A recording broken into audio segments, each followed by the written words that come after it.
سامعین، خطبہ مسنونہ کے بعد سورہ احزاب کی 22ویں آیت میں نے آپ کو سنائی ہے۔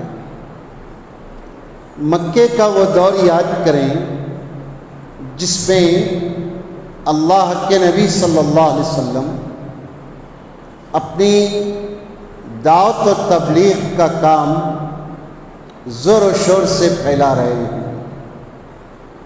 کہیں ایک دو افراد بات کرتے ہوئے ملتے تو آپ ان تک اللہ کے دین کو پہنچاتے۔ ہر گلی کوچے میں، ہر بازار میں، ہر میلے میں اللہ کے نبی صلی اللہ علیہ وسلم پہنچتے اور اپنے دین کی بات، اللہ کا پیغام لوگوں کے سامنے رکھتے۔ آپ کو تنگ کرنے، مسلمانوں کو مرتد کرنے اور گھر واپسی کی ہر طرح لوگوں نے، مکے والوں نے کوشش کی، لیکن بے سود۔ ہر سختی پر مسلمان ڈٹ کر مقابلہ کرتے اور اپنے ایمان کا ثبوت دیتے اور ثابت قدمی کے ساتھ عمل پر جم جاتے۔ ان تمام حالات کو دیکھ کر مکے کے لیڈروں نے ایک تجویز رکھی، ایک تجویز پاس کیے۔ کہا کہ اس طرح سے محمد کو اور اس کے ماننے والوں کو آزاد چھوڑ دیا جائے تو مسائل بڑھ سکتے ہیں، ہماری سرداری اور ہماری حکومت خطرے میں آ سکتی ہے، اس لیے اس کا علاج کیا جائے۔ تو علاج کیا کریں؟ علاج ان لوگوں نے یہ تجویز کیا کہ مسلمانوں سے لین دین ختم کریں، مسلمانوں کو ہر جگہ پر مذاق اڑایا جائے، چھوٹی سی بات بھی بڑی بنا کر دنیا کے سامنے پیش کی جائے، اور پھر ان سے رشتے ناطے نہ کیے جائیں، اور ان لوگوں کو کوئی چیز خرید و فروخت نہ ان کو کوئی بیچے، نہ ان سے کوئی چیز خریدی جائے، مکمل طور پر ان کا سوشل بائیکاٹ کیا جائے۔ کب تک کہ جب تک کہ یہ لوگ بنو طالب، بنو عبد المطلب اور بنو ہاشم تنگ آ کر محمد کو ہمارے حوالے نہ کر دیں، اس وقت تک اس طرح کی سختی کی جائے۔ تو یہ جب ماحول ہوا اور یہ معاہدہ لکھ کر خانہ کعبہ کی دیواروں پر لگا دیا گیا کہ جو بھی ان سے تعلقات رکھے گا ان کا بائیکاٹ کیا جائے گا، اس طرح کی دھمکیاں لکھ کر خانہ کعبہ پر آویزاں کی گئی، تو مسلمانوں کو دنیا وقتی طور پر تنگ نظر آنے لگی۔ لوگ سمٹ سمٹ کر شیب ابی طالب میں جمع ہونے لگے، سوائے ابو جہل کے، بنو ہاشم کے اور بنو عبد المطلب کے، چاہے مسلمان ہو یا کافر، سب کے سب اپنے خاندان اور اپنے بال بچوں کے ساتھ شیب ابی طالب میں مقید ہو گئے۔ یہاں پر تاریخ پڑھنے والے، کتابوں کا مطالعہ کرنے والے جانتے ہیں کہ کس قسم کی کٹھن یہ گھڑیاں تھیں مسلمانوں پر۔ لین دین نہیں، بات چیت نہیں، آجائی نہیں، بہت تنگ تھے، اور صرف حرمت والے مہینوں میں یہ شیب ابی طالب سے نکلتے اور جو قافلے باہر سے آتے تجارت کے لیے ان 4 مہینوں میں کچھ خرید و فروخت کر لیتے۔ لیکن مکے والے اس پر مطمئن نہیں تھے، بلکہ کسی بھی چیز کی قیمت اتنی بڑھا دیتے، لینے کے ارادہ نہیں ہوتا، اتنا بڑھا دیتے کہ جو شیب ابی طالب کے مقید افراد اس کو خریدنا کا سوچ بھی نہیں سکتے۔ اس طرح مسلمانوں کو تنگ کیا گیا، مسلمانوں کو ہراساں کیا گیا۔ یہ 1 دن 2 دن کی بات نہیں تھی، مسلسل 3 سال ایک کٹھن دن مسلمان کاٹے، لیکن اللہ کے نبی صلی اللہ علیہ وسلم اور آپ سے محبت کرنے والے صحابہ ہاتھ پیر توڑ کر نہیں بیٹھ گئے حالات ناسازگار ہے کہہ کر، بلکہ اور شدت کے ساتھ دعوت دین میں لگ گئے اور لوگوں کو اللہ کا پیغام سناتے رہے اور لوگوں کو اسلام کی دعوت پہنچاتے رہے۔ ہم تاریخ میں یہ بات پڑھتے ہیں، بخاری کی روایت ہے کہ خدیجہ رضی اللہ تعالیٰ عنہ کے ایک بھتیجے حکیم بن حزام یہ برداشت نہیں کر رہے تھے ان سب چیزوں کو۔ یہ راتوں میں بچوں کی آواز سن کر، بلبلانے کی آوازیں سن کر چپکے سے اپنی پھوپھی کے پاس گیہوں، آٹا، تیل جو میسر ہوتا وہ بھیجتے تھے۔ ایک ایسی شخصیت ہے جنہوں نے شیخ ابی طالب نے بڑی ہمت اور جوانمردی کے ساتھ مکے والوں کو نظر انداز کر کے رشتے کو نبھانے کی فکر کرتے رہے اور آگے چل کے رہے مسلمان بھی ہوئے۔ 3 سال کے بعد اشراف قریش، مکے کے شریف لوگ، ہر شہر میں چند بدماش بھی ہوتے ہیں، چند شریف بھی ہوتے ہیں، چند منافق بھی ہوتے ہیں، سب قسم کے سوسائٹی ہوتی ہے۔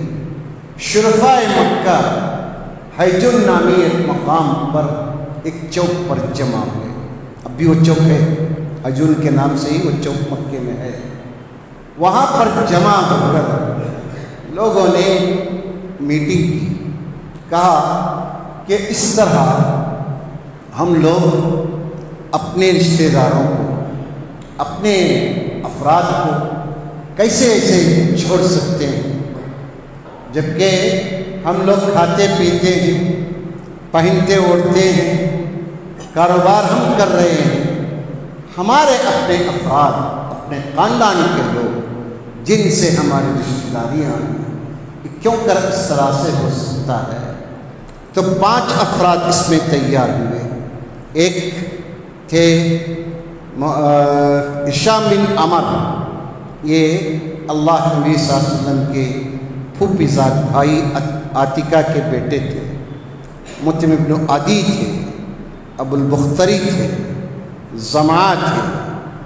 یہ تمام مل کر یہ طے کیے کہ کسی بھی حالت میں اس معاہدے کو یا اس جو خانہ کعبہ میں کاغذ لٹک رہا ہے اس کو ختم کریں اور مسلمانوں کے ساتھ اپنے تعلقات کو استوار کریں۔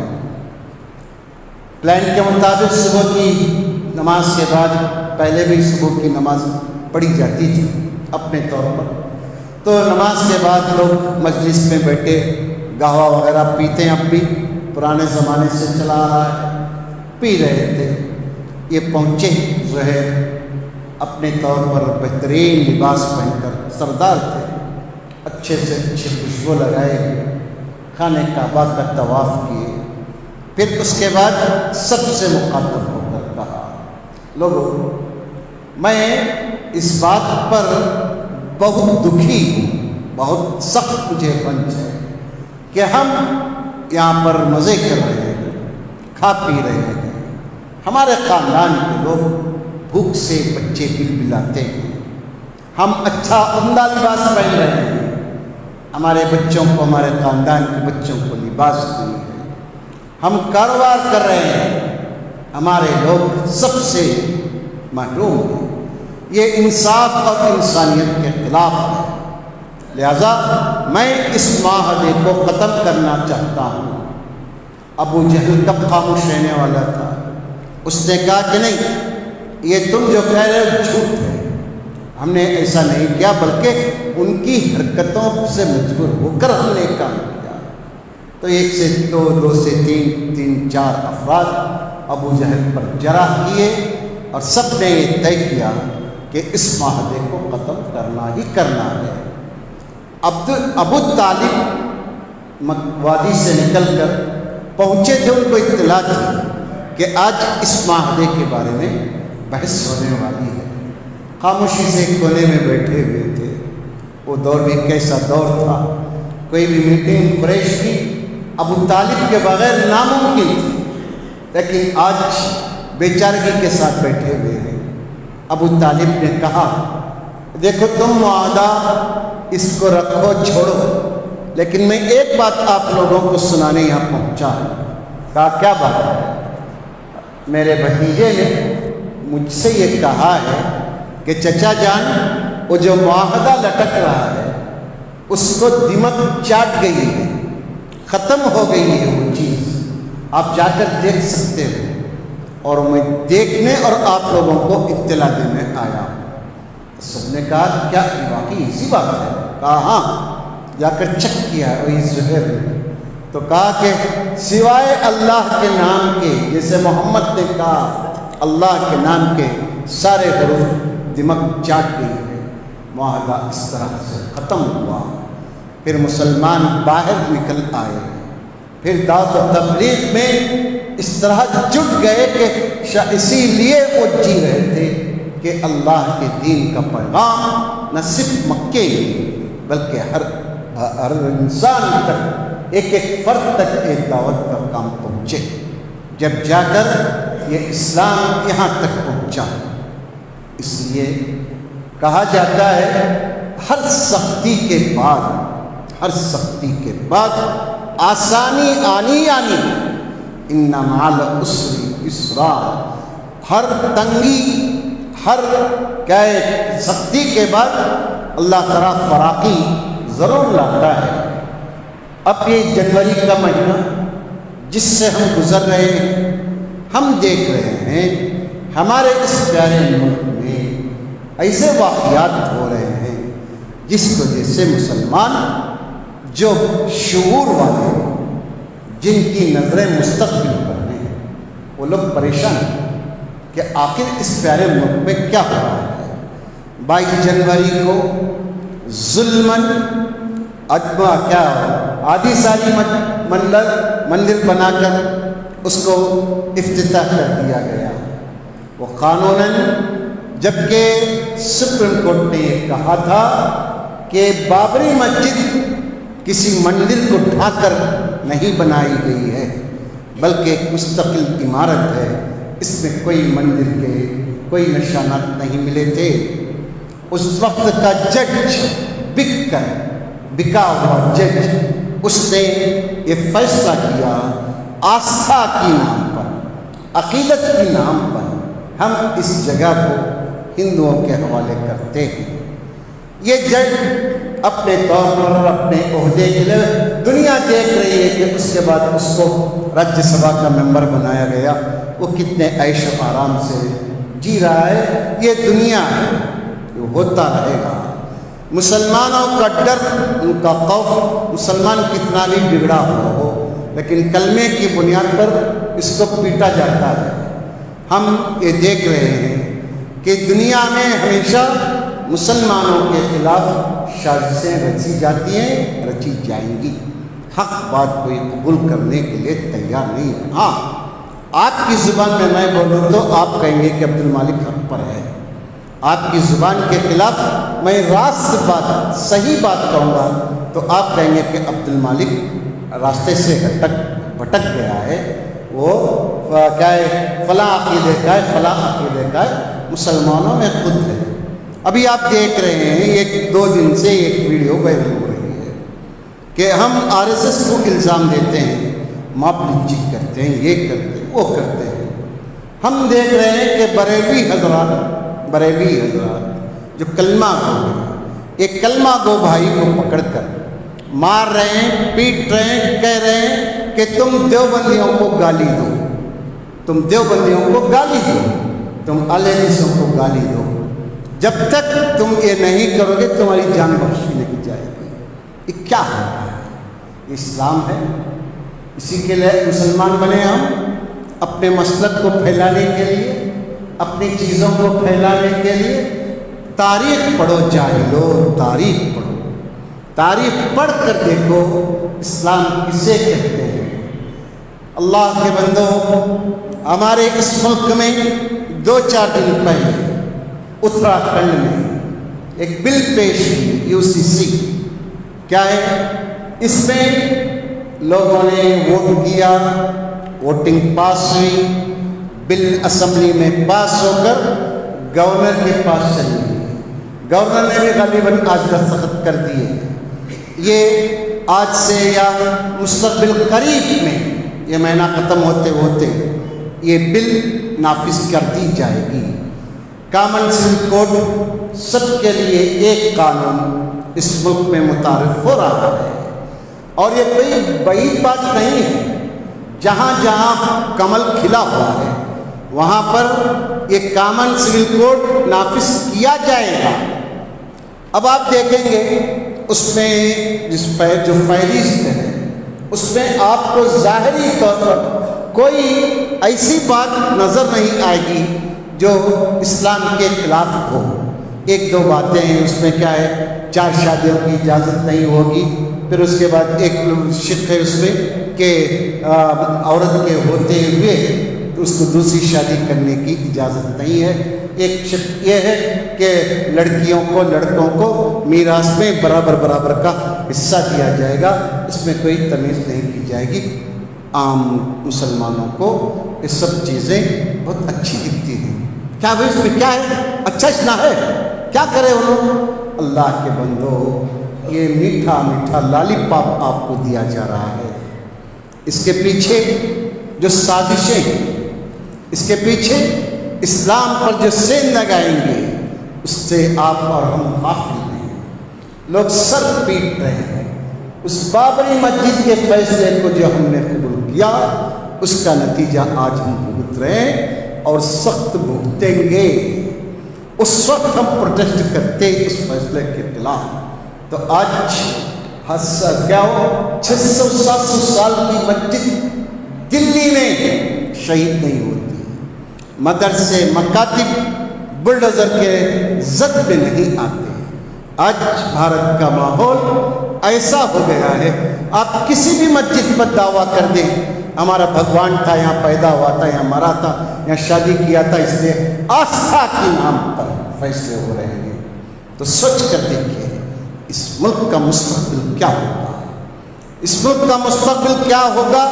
مسلمان کو اس کی فکر ہے، اس لیے اس نے اپنے جانوں کی قربانی دے کر، اس کے علماء نے اپنے آپ کو درختوں پر لٹکوانا پسند کر کے اس ملک کو آزاد کروایا، لیکن اس کے پھل آج مسلمان نہیں غیر مسلم کھا رہے ہیں۔ مسلمان کو ایثار سکھایا اسلام کہ تم محنت کرو، کوئی بھی پھل کھائے تم کو اجر اور ثواب ملے گا۔ دوستو، اس سے بڑھ کر فیصلے ہونے والے ہیں، اس کے لیے ذہنی طور پر آمادہ رہیے، ذہنی طور پر تیار رہیے۔ یہ سب ہوگا کیونکہ ہم دین سے دور ہیں، کیونکہ ہمارے اندر ایسی چیزیں پیدا ہوئی ہیں جو اللہ کو ناپسند ہیں۔ کیونکہ دیکھیے، ہم اپنے معاشرے کا جائزہ لیں، کتنے فیصد لوگ پڑھے لکھے ہیں، کتنے فیصد نوجوان اسلامی ہیروز کو جانتے ہیں، کتنے فیصد خواتین اپنی جنتی ماؤں کو جانتی ہیں، کتنے ایسے نوجوان عشر مبشرہ کے نام یاد رکھے ہیں۔ لوگوں، تعلیم میں جو قوم سب سے پیچھے ہوگی وہ قوم سب سے پیچھے ہی رہے گی، اس کو کوئی ویلیو نہیں ہوگی۔ کرنے کا کام پہلا میرے اور آپ کے لیے یہ کہ ہم ایک جنگی محاذ پر، ایک محاذ کی طرح، ایک مہم کی طرح، ہر آدمی، بوڑھا، نوجوان، پڑھا لکھا، مالدار، غریب، سب اپنے بچوں کو تعلیم میں لگائیں۔ زکوٰۃ مسجدوں مدرسوں کو بند کر کے ان بچوں کی تعلیم پر لگائیں۔ جلسے جلوس ہوتے رہیں گے، ایمان نہیں جاتا رہا تو جلسے کر کے کیا کریں گے؟ آپ کے بعد اپنے ذہنوں میں بٹھائیں، مستقبل تعلیم کے لیے ہوگا، ہم کرنے کا کام ٹانگ گھسیٹنے کی بجائے اس آدمی کا ساتھ دیں جو آدمی کام کرنا چاہتا ہے، جو انسانیت کو انسانیت کا پیغام سنانا چاہتا ہے، اسے ساتھ دیں۔ اس کے عقیدے اللہ کو معلوم اس کا عقیدہ کیا ہے، تم اور میں کون ہو سکتے ہیں کسی کے عقیدے پر نکیر کرنے والے؟ وہ کیا ہے، خود غلط لہا ما کسبت ولکم ما کسبتم ولا تسألون عما کانوا یعملون۔ قرآن پڑھو، چشمہ نکال کر پڑھو، چشمہ صاف کر کے پڑھو۔ قرآن کہتا ہے، کھلے الفاظ میں کہتا ہے، جو اگلے کیے وہ ان کا عمل، جو تم کرو گے تم جواب دہ ہو، تم سے دوسروں کے بارے میں سوال نہیں کیا جائے گا۔ دوسرا کام، امت میں تعلیم کے بعد اتفاق پیدا کیجیے۔ اللہ کے نبی نے فرمایا، صلو خلف کل من قال لا الہ الا اللہ، جو آدمی لا الہ الا اللہ پڑھتا ہے اس کے پیچھے نماز پڑھو۔ یہ اللہ کے نبی نے فرمایا، یہ چھوڑو انہیں ٹونڈا ہے کہ حنفی ہے، انہیں شافعی ہے کہ رافضی ہے، یہ چھوڑو۔ تم کو اللہ تعالیٰ لست علیہم بمسیطر، اللہ آپ کو داروغہ نہیں بنایا ہے، اللہ مجھے آپ کو کسی کا کوتوال نہیں بنایا ہے۔ اللہ تعالیٰ نے مجھے اور آپ کو، اس کے نبی نے کہا، ہر کلمہ گو کے پیچھے نماز پڑھو۔ فتوے دیکھ لو، حنفی کے پیچھے نماز نہیں ہوگی، شافعی کے پیچھے نماز نہیں ہوگی، فلاں کے پیچھے نماز نہیں ہوگی۔ یہ کون تقسیم کر رہے ہیں؟ کیا چاہتے ہیں آپ اس سے؟ کس کو خوش کرنا چاہتے ہیں؟ کسی امیر کی قربت چاہتے ہیں؟ کسی مالدار کو خوش کرنا چاہتے ہیں؟ اللہ کے بندو، یہ دنیا نمرود جیسے امیر کو بھی دیکھ چکی، اس کے انجام کو بھی دیکھ چکی۔ 4 دن کی چاندنی ہے، اس کے بعد اندھیری راتیں ہیں۔ 13، 14، 15 چاند بہت تاب اور آپ کے ساتھ چمکتا ہے، اس کے بعد غائب، اندھیرا ہی اندھیرا رہتا ہے۔ کسی کے مال پر، کسی کی دھن پر، کسی کی دولت پر ریچھنا ایک ایمان والے کی علامت نہیں ہے۔ یاد رکھیے، اللہ پر ایمان رکھیے، اللہ پر بھروسہ رکھیے، وہی کارساز ہے۔ انت ولینا فی الدنیا والآخرہ، کیوں پڑھتے ہیں ہم؟ تو میرا ولی ہے، دنیا کے معاملات تیرے ہاتھ میں، میری آخرت تیرے ہاتھ میں۔ کسی امیر کے ہاتھ میں میری دنیا ہوتی تو مجھے کیوں پیدا کیا تو؟ کسی کا غلام بنا دیتا مجھے۔ اللہ کے بندو، اللہ پر بھروسہ رکھو، امت کو جوڑو۔ وَكَذَلِكَ جَعَلْنَاكُمْ أُمَّةً وَسَطًا لِتَكُونُوا شُهَدَاءَ عَلَى النَّاسِ۔ اللہ تعالیٰ اس امت مسلمہ کو امت وسط بنایا۔ ہم ہلک المتنطعون، حدیث پڑھو، یاد کرو، پوچھو علماء سے جن پر آپ کا ایمان ہے، کیا کہتے ہیں متنطعون کے معنی کیا؟ جو افراط و تفریط میں مبتلا ہیں، وہ لوگ ہلاک ہو گئے، وہ لوگ ہلاک ہو گئے، وہ لوگ ہلاک ہو گئے جو افراط و تفریط کا معاملہ کرتے ہیں۔ افراط و تفریط سے لوگوں کے درمیان نفرتیں بڑھیں، دیواریں پیدا ہوں گی۔ چھوڑو، اتحاد پیدا کرو، اتفاق پیدا کرو۔ تیسرا کرنے کا کام یہ ہے، یہ دعوت دین 1 دن 2 دن کی نہیں ہے، یہ دعوت دین مستقل کام ہے۔ آخری سانس تک، جب تک میرے انگوٹھے نہیں باندھیں گے اس وقت تک کرنے کا کام ہے۔ اور سب سے اہم کام جو مجھے اور آپ کو کرنا ہے، برادران وطن کے ساتھ اچھے تعلقات۔ اچھے تعلقات کا مطلب ان کے ساتھ اسلام کا تعارف، اسلام کے پریچے کرائیے، اسلام کی خوبیاں گنائیے، اسلام کے محاسن پیش کیجیے۔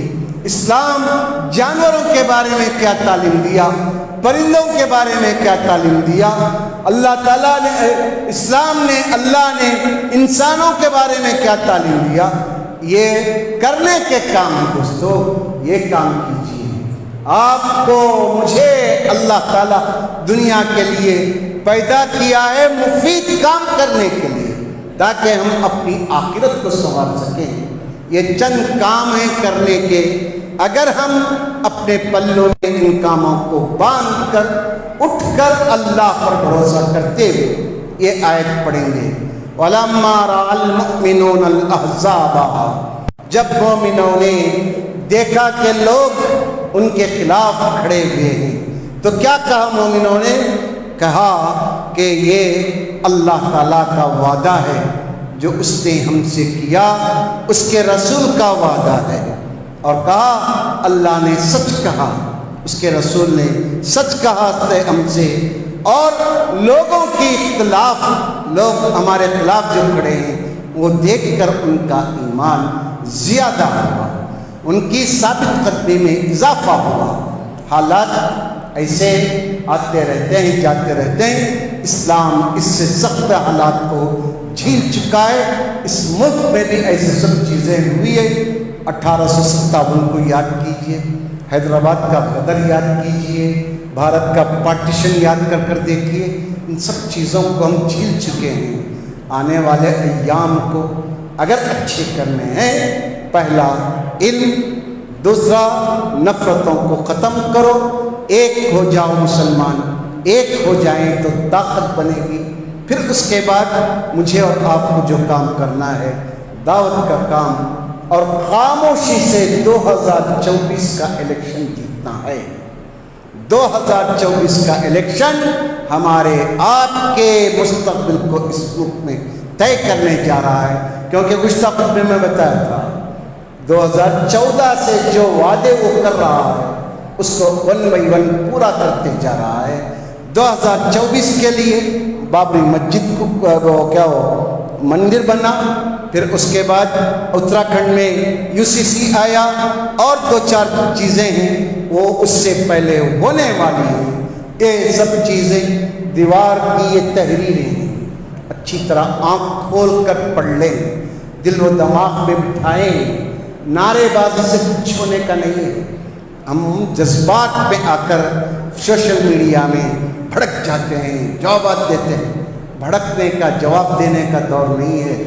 حکمت اور دانائی کے ساتھ دشمن کی دکھتی رکھ کو، اس کی کمزوری کو پکڑ کر اس سے فائدہ اٹھانے کا دور ہے۔ اللہ مجھے آپ کو سب کو نیک توفیق عطا فرمائے۔